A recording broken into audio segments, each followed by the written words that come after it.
તો NHI તરફથી એક નવો નિયમ આવ્યો છે, જે તમને સુરેશભાઈ તમને જણાવશે કે શું નિયમ છે અને શું શું ફેરફાર થયા છે એમાં.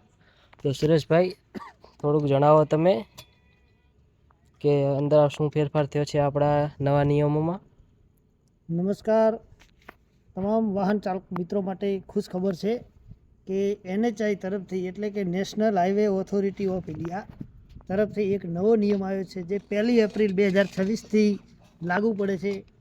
અને જેની અંદર આપણે કેશ પેમેન્ટ કરતા હતા એ હવે ડિજિટલ થઈ ચૂક્યું છે, અને ડિજિટલમાં એટલી બધી સરળતા રહે છે કે જે ટ્રાફિક ઘટે છે, અને એનાથી પણ સરળ ફાસ્ટેગથી જે લોકો વાહન ચાલકો ફાસ્ટેગનો યુઝ કરે છે તો એમના માટે પણ સરળતા રહે છે.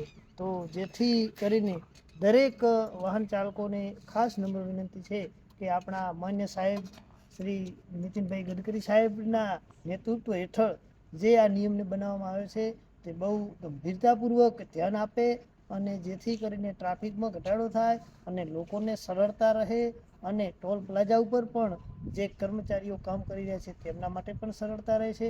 તો ડિજિટલ પેમેન્ટથી પણ લોકોને ઘણો બધો ફાયદો થઈ રહ્યો છે.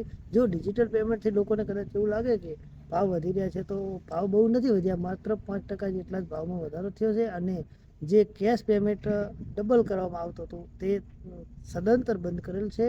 તો સરળતાપૂર્વક જય ભારત, સર્વે આનું ધ્યાન આપે. જય